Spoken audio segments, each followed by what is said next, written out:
Noé e o começo do fim. É isso, quase isso. Por que Noé? Eu queria que você fizesse uma reflexão comigo, não sei se você já parou para pensar nisso, mas depois que Deus falou para Noé que ia destruir o mundo, o que será que passou na cabeça dele? Você consegue imaginar? Eu nunca tinha parado para pensar nisso, até que tive que preparar esse tema aqui. Mas eu fiquei pensando no seguinte: os bichos se acomodando lá dentro da arca, Noé arrumando a última mala que ele tinha para entrar na arca, e de repente deve ter caído a ficha. Espera aí, o mundo vai acabar. Na prática, tudo que... Eu queria que você imaginasse, se colocasse no lugar de Noé. E talvez você e eu, se fôssemos Noé, a gente pensasse assim: tudo que eu conheço, tudo que eu valorizo, tudo que eu amo, tudo que as pessoas lutaram para ter, as pessoas, suas famílias, suas casas, seus negócios, vai acabar. Já parou para pensar nisso? Não foi uma coisa simples. Não foi algo corriqueiro. A gente fala do dilúvio assim como algo assim absolutamente comum, né? Porque a gente cresce, eu pelo menos, não nasci na igreja, nasci no hospital, mas quando nasci meus pais já eram adventistas. E eu ouço essa história desde que eu era pequenininho, aprendi a acreditar nisso, não tinha nenhuma dúvida. Nunca tive, que é uma história real. Mas a gente não para para pensar que deve ter sido impactante a beça. Espera aí, tudo que eu conheço como vai mudar. Aliás, como será que vai ser o novo mundo depois do dilúvio? Não é? Deve ter pensado nisso, né? Como será que vai ser esse novo mundo? Vai ser parecido com o que eu conheço? Eu imagino que o mundo antediluviano tenha sido absolutamente diferente do nosso. Uma lidinha no Patriarcas e Profetas, a gente começa a imaginar que o mundo antediluviano foi totalmente diferente do que o que nós concebemos hoje. E essas coisas devem ter passado na cabeça de Noé. Agora, além disso, o dilúvio, no momento em que ele é anunciado, ele se torna um modelo para as outras ocasiões onde vai haver juízo divino. É uma coisa curiosa essa aí. Eu nunca tinha percebido isso. Por exemplo, o juízo divino, ou as transformações no mundo, nas pessoas, em Israel, qualquer atitude divina em relação ao juízo, ela passa por 4 etapas.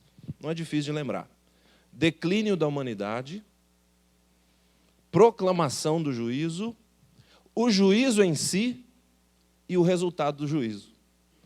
E nós vamos dar uma olhadinha nessas 4 partes aqui para entender o seguinte: se eu tenho interesse em saber como vai ser o fim do mundo, se eu acredito nisso mesmo, que Jesus vai voltar e esse mundo vai terminar, ou vai acabar do jeito que você e eu o conhecemos hoje, ele não será mais assim, dar uma olhadinha nos princípios que governam, ou que governaram o evento dilúvio, vai te ajudar a entender o padrão divino para lidar com o final desse mundo, da história desse mundo. E essa é uma coisa que pode ser bastante útil.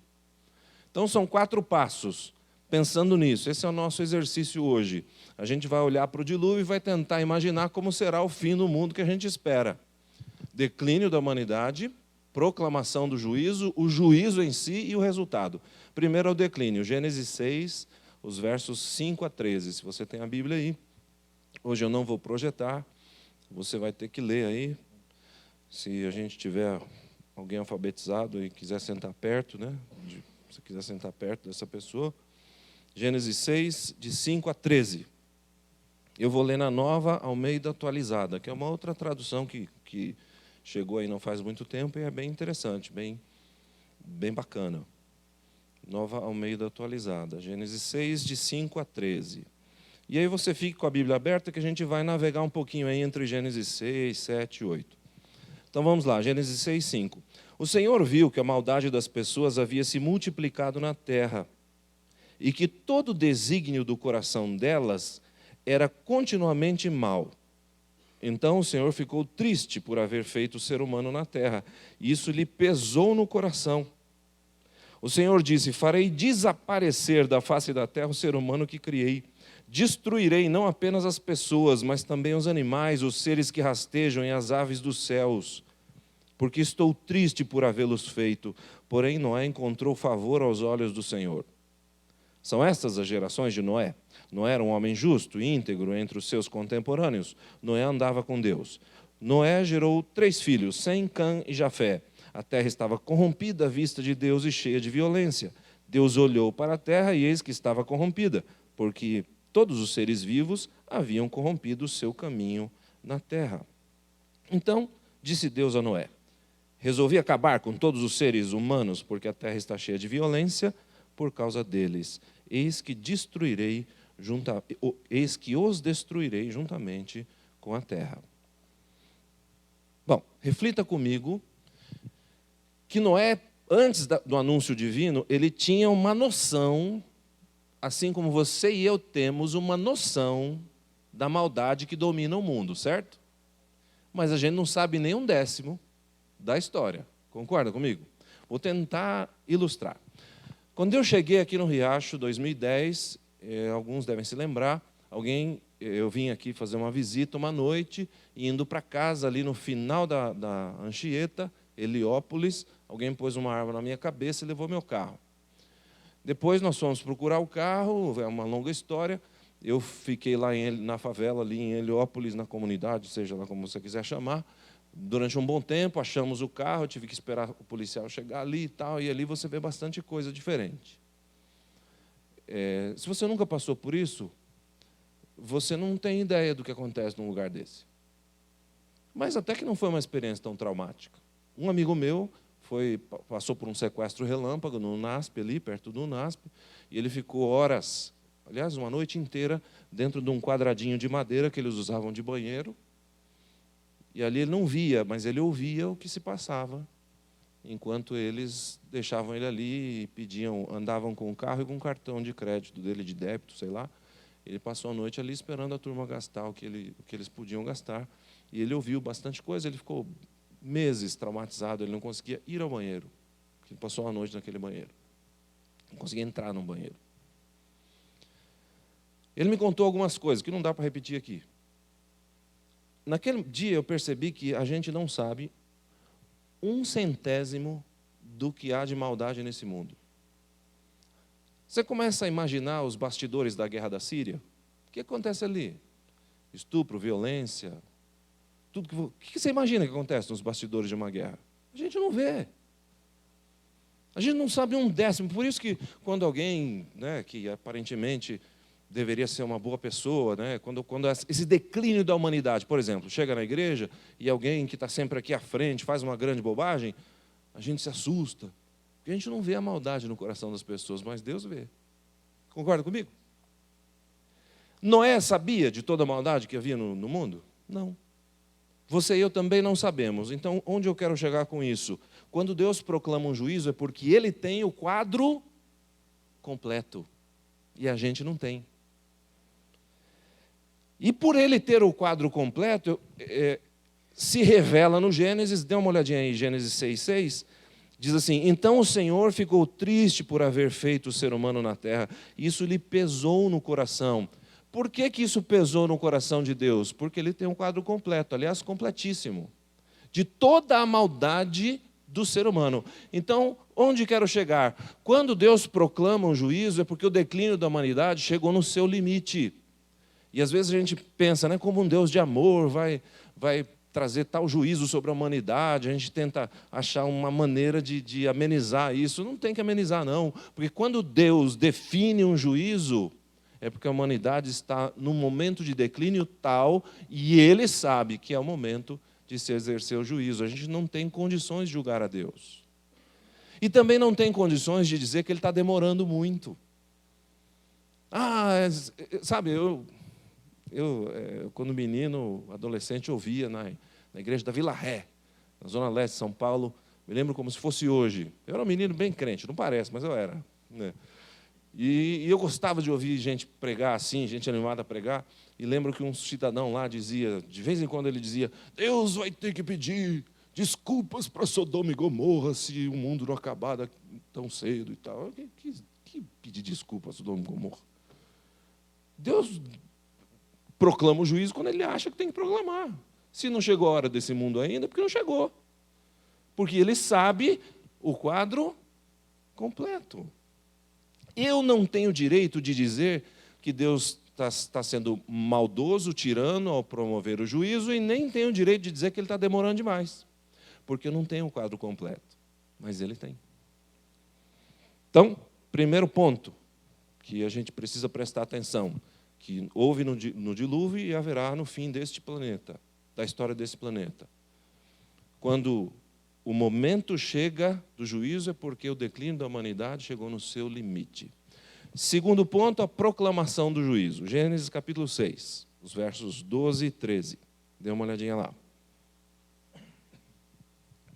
Deus olhou para a terra. Gênesis 6, 12 e 13. Deus olhou para a terra e eis que ela estava corrompida, porque todos os seres vivos haviam corrompido o seu caminho na terra. E o verso 13, então, é a proclamação do juízo, né? Então Deus disse a Noé: resolvi acabar com todos os seres humanos, porque a terra está cheia de violência por causa deles. Eis que os destruirei juntamente com a terra. Deus proclamou o juízo não para a humanidade, mas para Noé, e Noé devia proclamar para a humanidade dos seus dias. Foi esse o método, pelo menos naquele momento. Ok. Noé deve ter ficado meio assustado, né, quando ele recebeu a notícia, eu imagino. Agora, o juízo de Deus, se você parar para analisar isso na Bíblia, e esse também é um aspecto que eu não tinha percebido ainda, o juízo de Deus sempre tem duas partes. Por exemplo, em Gênesis 6, 18 e 19, leia lá.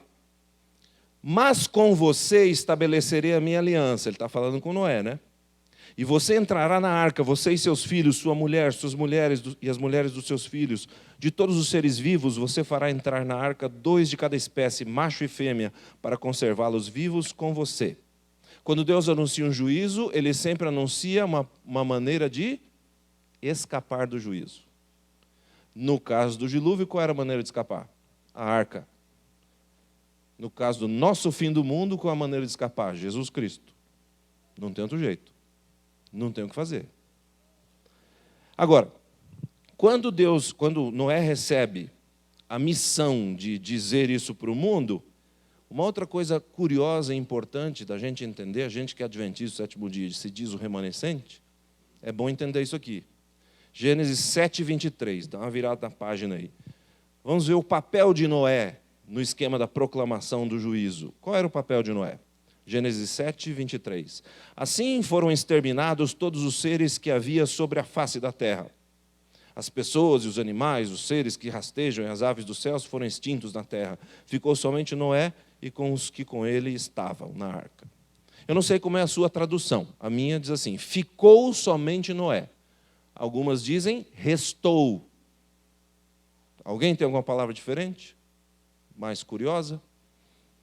Esta palavrinha aí, ficou, restou, somente Noé, ela quer dizer o seguinte no hebraico: permanecer, sobrar, deixar, poupar, permitir a permanência. É desta passagem bíblica que nasce a ideia do remanescente. O primeiro remanescente da história do planeta, da salvação, da história da salvação, Noé.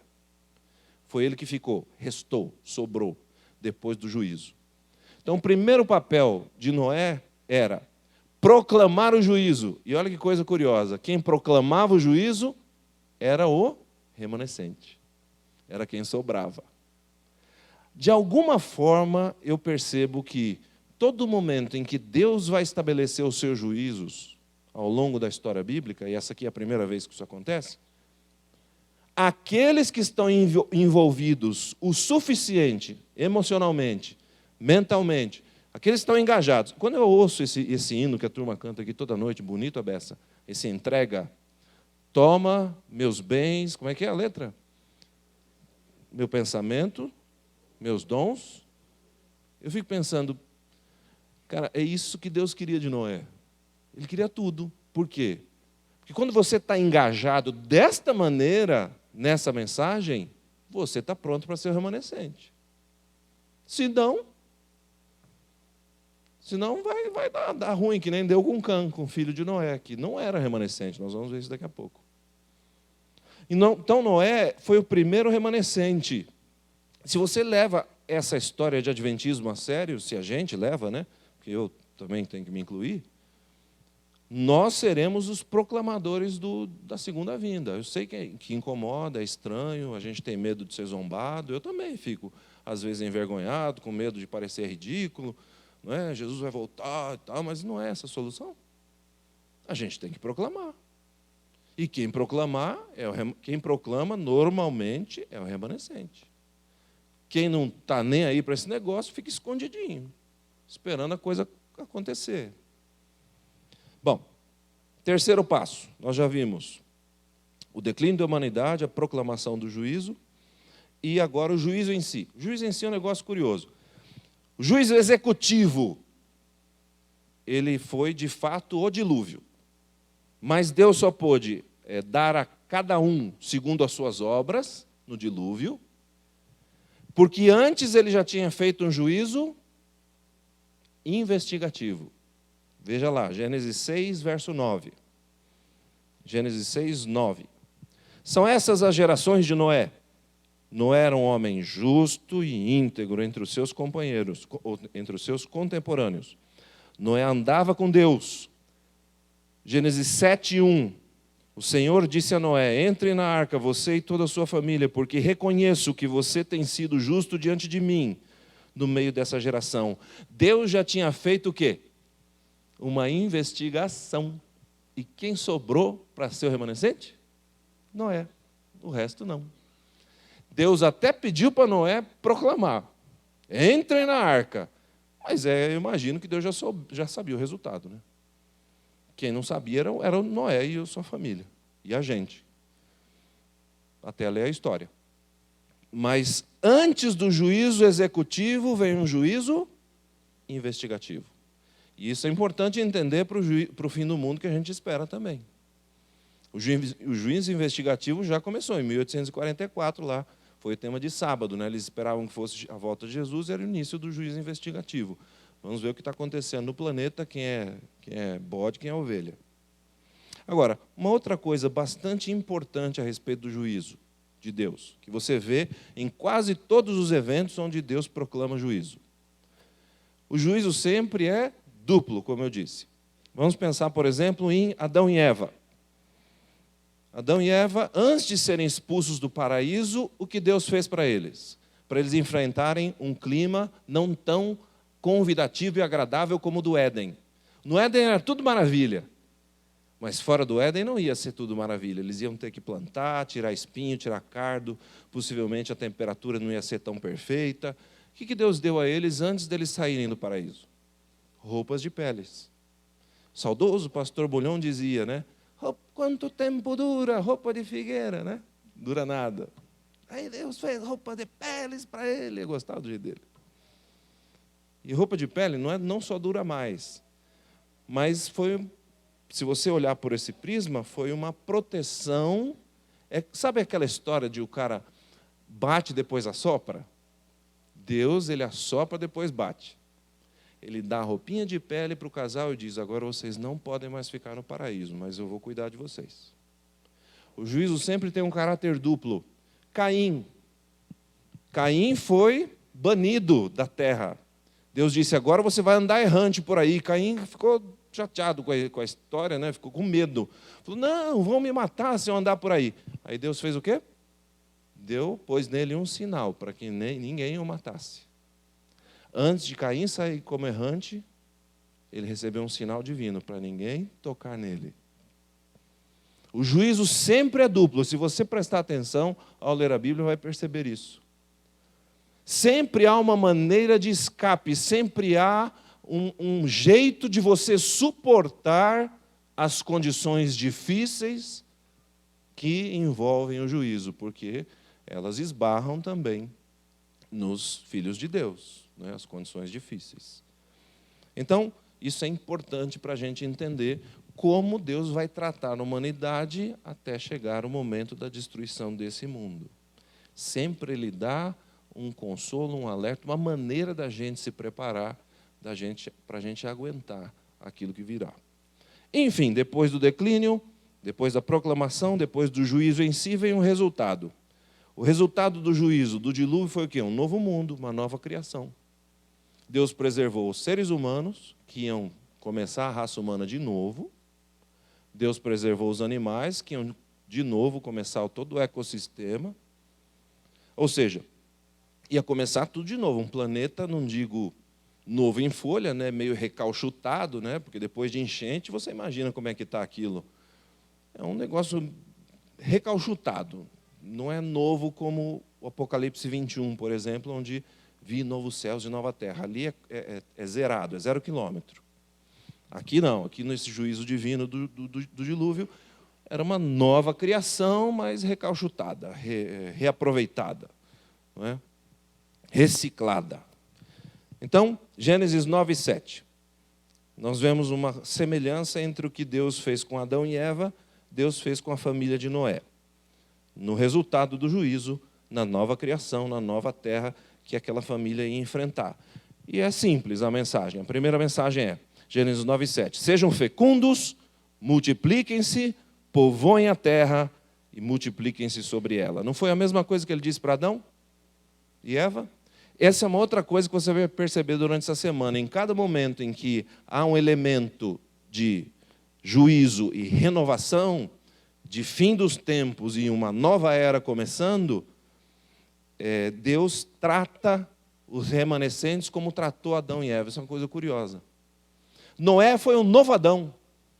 Para pensar. Noé e seus filhos e suas noras eram novos Adões e Evas. Eles iam repovoar a terra. E outra coisa curiosa é que como Adão caiu, Adão e Eva caíram diante do fruto da árvore da vida, Noé caiu diante do fruto da videira. Dá uma olhada lá, Gênesis 9, 20 a 27. Veja lá. Gênesis 9, de 20 a 27.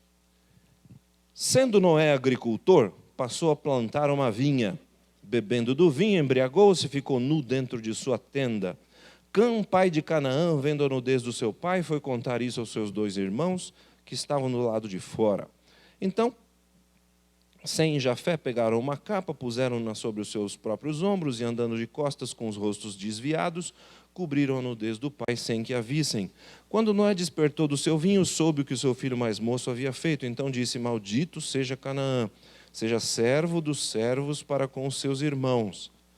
E continuou, bendito seja o Senhor Deus de Sem, e Canaã lhe seja servo, que Deus engrandeça Jafé, e que ele habite nas tendas de Sem, e Canaã lhe seja servo. Esse é um episódio obscuro da Bíblia, tá? É tão obscuro que se você procurar a expressão descobrir a nudez no hebraico, você vai encontrar mais para frente aí no livro de Êxodo e Levítico, se eu não estou enganado, que descobrir a nudez em algum momento se referia a relações homossexuais. Alguns intérpretes dizem que foi isso que Cã tentou fazer com o pai.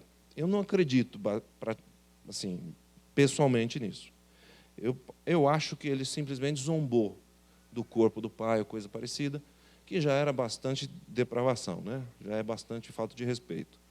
Mas é um episódio bastante obscuro e as pessoas, os teólogos, não estão fechados em relação a essa questão. Aí você vai pensar o que você quiser, aí é com você. Mas o fato é que, depois do mundo começar de novo, o que começa de novo imediatamente? O mal. Não tem o que fazer, gente. Esse aqui não era o fim que a gente espera, né? Mas é um fim que nos pode orientar para o fim que a gente espera. Infelizmente, a história do mundo começa de novo, começa mal.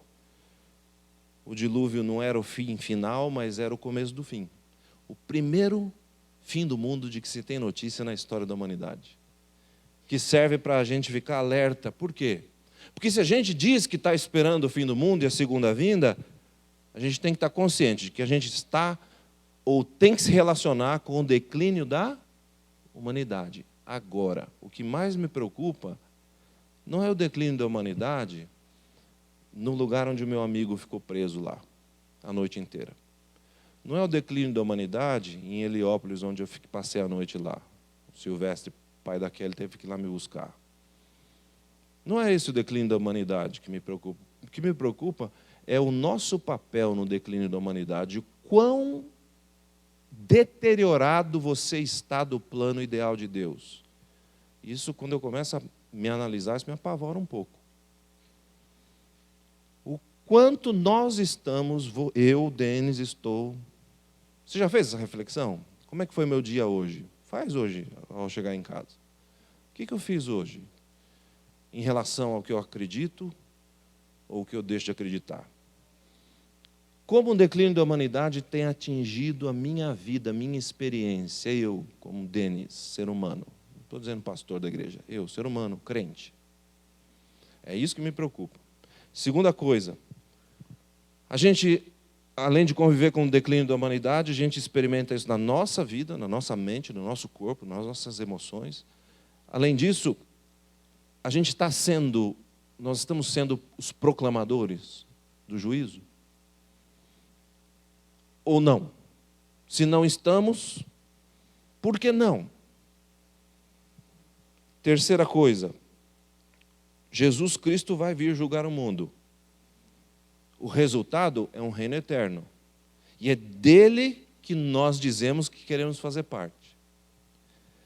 Então, eu quero que você, ao ouvir a última canção, e eu perguntei o nome da moça e esqueci.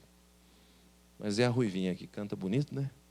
Ela vai cantar mais um hino aqui. E eu queria que você considerasse o seguinte.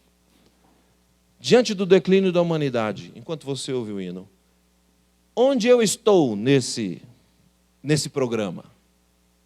Onde eu me encontro atualmente? Quão deteriorado eu estou do ideal divino? O quanto eu estou precisando da graça de Deus? Segunda coisa, eu estou sendo um proclamador, como Noé foi? Serei o remanescente ou não? Essa é uma pergunta que você tem que descobrir, eu tenho que descobrir. Terceiro, a resposta para essas duas primeiras perguntas vai dizer se esse reino eterno que a gente diz que quer, a gente quer mesmo. A resposta dessas duas perguntas vai nos dizer se nós estamos realmente desejosos de que esse reino eterno venha, ou a gente está contente com viver aqui 60, 70, 80, 90 anos, sei lá, e morrer e não sobrar nada para contar a história. É isso que a gente discutia ontem ao voltar para casa, no carro, no Rodonel. As escolhas, né, que a gente tem que fazer na vida. E no fim das contas, me deu um clique e eu disse para a minha turma assim, sabe, no fim das contas, eu acho que tudo se resume no seguinte. Ou eu escolho viver aqui os 70, 80, 90 anos, sei lá, e morrer, ou eu escolho, de repente, não ter tudo que eu sonhei aqui e ter a vida eterna. Em geral, a experiência tem mostrado que são essas duas opções. E aí você e eu temos que descobrir qual tem sido a nossa escolha. Tomara que você e eu descobramos. Eu estou na luta aí para descobrir, e o que eu já descobri para resolver, não é nada fácil. Então, se você é humano como eu imagino que a sua experiência também não seja nada fácil. Mas a gente precisa refletir sobre isso. Que Jesus, o nosso Salvador, envie o Espírito Santo para que a gente possa fazer essa reflexão, obter essas respostas. E se houver necessidade que a gente mude de caminho, que Deus nos abençoe.